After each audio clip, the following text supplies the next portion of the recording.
Hello everyone, this is Minoxen coming to you with another high-definition commentary of Heroes of Newerth. I'm joined here by Joel. Thanks for joining me, Joel. Thanks for having me, Pat. But let's go ahead and get to the match here. It looks like we've got an 1800-plus professional featuring... we have Cinder, Zekent, generalid, kiwikid, Chu, of course, being probably the largest name, just largest name in Han in general, pretty much. Snaking, Warden, Sebuska, Rycho, and I'm not sure, do you recognize rjaaay? That sounds familiar, but a lot of these names do. These in-houses. Yeah, I think he plays in these. Also, something to note, Chu, the largest name, yet the smallest. Okay, Joel, I have to ask you a question. Have you been doing drugs lately? Yeah, really. Okay. Alright, so we've got this game, and thanks, that does remind me, this is thanks to a subscriber to the YouTube channel. He did go ahead and recommend this to me, sent it in my inbox there, so thanks again for sending that, and if you have not subscribed to the YouTube channel, go ahead and feel free, it is free, so I will look forward to seeing more of you guys there. We are over 100 and I believe 10 now, so thanks for that. And if you have a replay you want to send it to me at minoxen@gmail.com. And I'll see about looking at it and see if we want to go ahead and do a cast on it. And luckily I managed to rope Joel into this one because I think we're in for quite the ride here. Quite the ride indeed. But since we are off the ban screen now, we'll go and run on those real quick here. I was anticipating a professional pause, and we may or may not get it, I don't know. But we had Witch Slayer, Wretched Hag, Bubbles, and Thunderbringer. Nothing terribly surprising about that. I'd imagine Thunderbringer because maybe... Are they thinking about doing a tri-lane, maybe? Yeah, I would guess so with Slither and Voodoo. Of course, Fade. I don't know. Would they send Fade off by herself? I don't know, man. That's a good question. Yeah, they might go ahead and go 2-1-2. And then on the Hellborn side, featuring Chu here, we've got Magebane on that...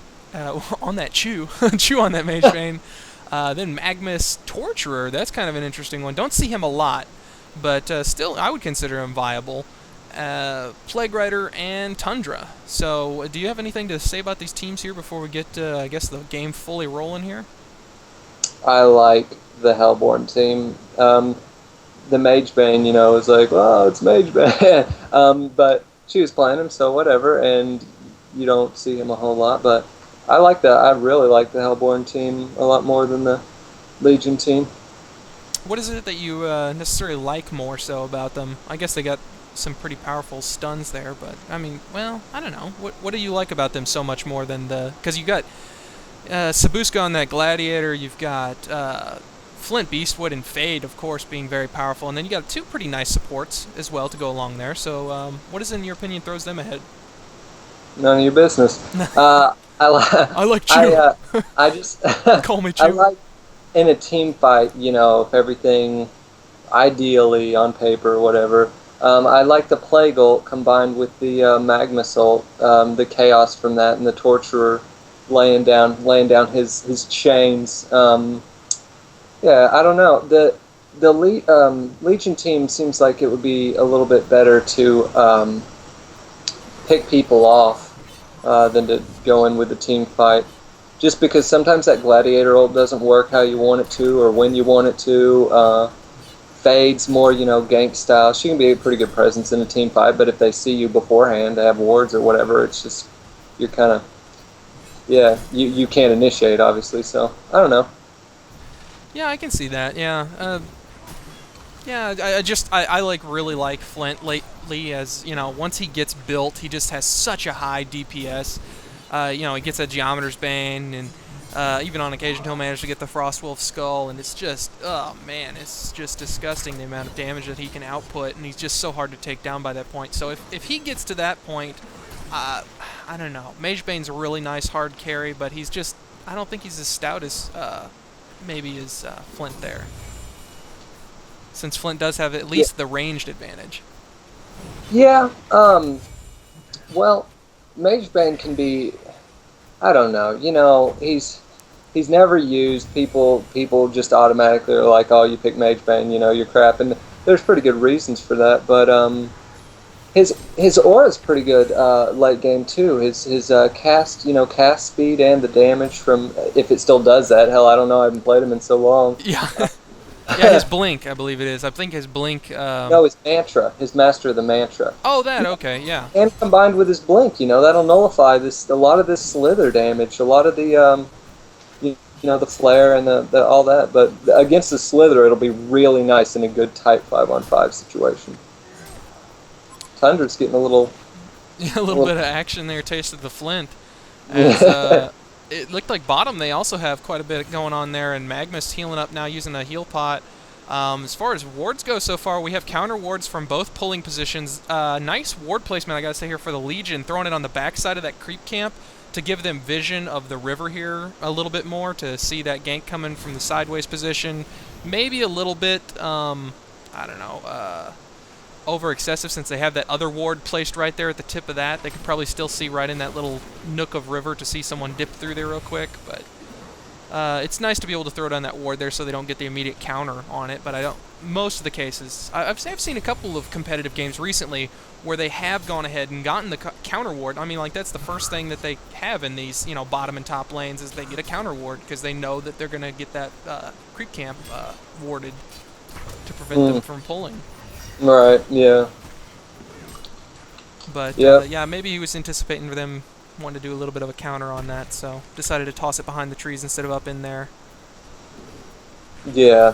The, Tundra's getting pretty, he's tasting the flint. I mean, you said it. You hit the nail on the head with that. We got action going on tops. It looks like Plague Rider's going to go down here, and they're hoping to exchange that fade for him, but oh, I don't know. No, not going to happen. She's going to back out of there, it looks like, and she's coming back in now as she's got her HPs back up, and oh, he's got his blink back up. He can get out of there, no problem, if he has to. Yeah. Yeah. But yeah, now Plague Rider's back in here. We have a 1-0 lead. Wow, look at Plague Rider. He has just crushing claws there. He doesn't have anything else. No, I guess he used up all his consumables on his teammate or himself or something. Right, yeah. So, and Plague Rider not sitting on much at all.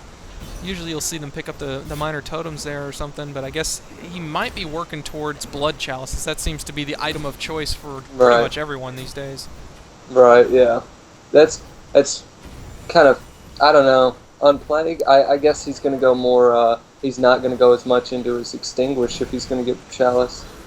Yeah, I'm not sure what he's up to, unless he's just hoping to be able to finish that off into a Bracer for a little bit more HP, but I don't know. I saw some, I guess it was a game or two I cast ago, I saw some Blood Chalice on some peculiar people that don't have healing mechanisms, really, so it was kind of a bit of an oddball to me, but then they picked up Bottle and they were fine with it, so. Yeah, and it's always, I don't know, it's so solid. Like, even, on Flint, he doesn't have a healing mechanism. Tundra threw out his ultimate there middle. He looks like he's going to take Flint down right here. Oh, nope, not with that slow. Oh, wow. And he's going to go ahead and pop the Invis and run him down now. He's got his ultimate up. It's not going to be enough damage, though. His Chalice is up, too, if he can... Ooh, he'd have to do that really, really quick. Yeah. He'll get him on the runaway right here, yep. I don't know if it'll kill him, though. No, he's been chugging on that bottle too much there in between.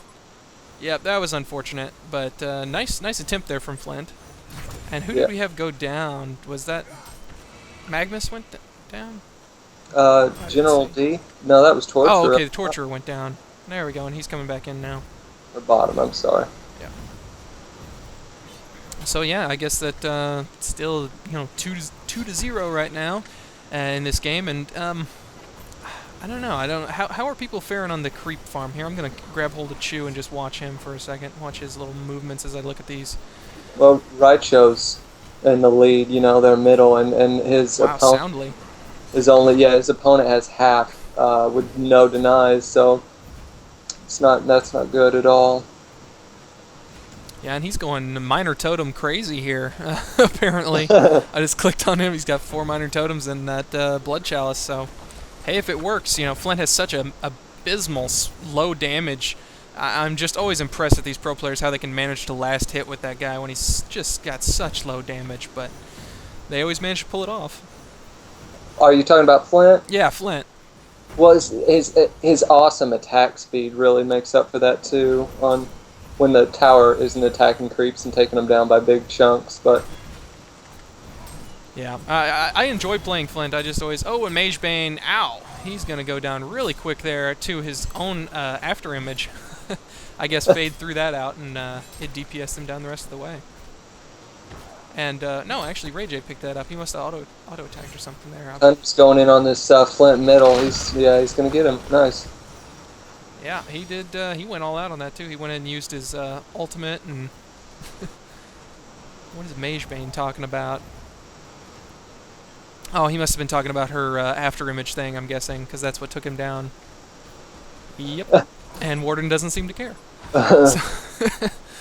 We got Magnus down bottom. He just ducked next to that Voodoo Jester and didn't even realize it. Now Voodoo Jester popping out to go ahead and throw a cask onto Torturer, and Torturer's going to land the stun there. They're going into this Voodoo. They're going to try and take him down here. The Chariot coming out from Gladiator. Unfortunately, though, I'm not sure if that actually managed to land. I don't think so. And the Steam Bath going to be enough to finish up on that Voodoo Jester, as now they're just kind of sitting outside of this Steam Bath waiting for him to come out. And there he is. So are they going to be able to catch him is the question. And they've got Slither slowing him, and Gladiator's running in to try and go ahead and do some extra damage. He doesn't have enough. Oh, he has his Blood Chalice, but he's not going to use that. Nope. No. If he could have used it a little sooner, he maybe would have been able to have stunned out. But unfortunately, that kind of puts you in a rock and a hard spot there, because either you use the Chalice and you lose 150 HP and you have a little bit of an escape mechanism, or you just pray that you can get help there in time. So unfortunately, he went down, and wow, it's looking pretty favorable in this Legion so far, at least early game here, as it is 7-2 now. And they have a almost 2,000 experience lead, and we've got Tundra coming around from the side here onto Gladiator, open up with his ultimate. Torturer joining in on the fun on that as well, and the Piercing Shard's coming out to go ahead and do a good part of the damage, but I think Torturer's impalement was what finished him off there, so Torturer picking up the kill. Yeah, Chew went down again there top during that little skirmish with Magnus, and he got stunned and blown up by Flint. But there's something Chew's doing that you don't see too often. He's saving his attribute or his level up points to decide how he wants to go into the early mid game, and I think that's a pretty wise decision. And on Magebane, it can really. You don't want max mana burn, if you're never going to use it, and you don't want max blink if you're not going to. It's a really smart decision, I think. Yeah, I can see that. I wasn't even paying that close of attention, but glad that you noticed that. That is an interesting aspect there. Whoa, we have Plague Rider going down really fast there. I just disintegrated. Yeah, saw that on the map there, and I think he joined the pit trap, just closed up on him after it went back down. Yeah, Fade's doing a really good job of setting up some kills. I don't like Warden that much just because he's not very mannered. He seems kind of immature and talks shit a lot, but he's doing a really good job here. I'm glad none of our friends are like that, so... Yeah, really. Yeah. But anyways, yeah, we've got... a Torturer managed to pick up Slither down there. Managed to pick up Slither down there again. So Torturer is doing pretty good down here. I guess he's 2-2, so he might not be doing fantastic or anything. But it looks like the Legion team actually has a pretty solid lead. Wow, Flint just still out of control here. And they... Whoa. What? Oh, yeah, they went and took Flint down there. I got in. I heard death noises, but I couldn't see the message. And now Voodoo Jester's going to be joining him in short order. There he goes. Oh, and Gladiator decided he's going to come into the party. That was a nice pit trap. Oh, man. Very nice. Very nice. And the ultimate managed to catch him on the edge of that there, too, as well. Yeah. But I don't think it managed to hit anyone else, unfortunately. In the midst of that chaos, he got off a really solid trap and ultimate. That was really nice. It looks like Slither 1 versus 1 in this Tundra. He doesn't give a shit. Yeah, he's like 4 level advantage. What? Oh, he's going to get killed by... No, he isn't. Oh. Wow. One auto attack would have finished that out there for him, too. That Magebane had nothing left. But that's, you got the wind up and the pitch there that you got to worry about as well, as long as with your reaction time. But he was more worried about escaping at that point. And we got a 2 for 1. Oh, the poison did pick up Magebane. Man, I am just off my game. So nice on him there, picking up the Magebane kill. So 2 for 1. So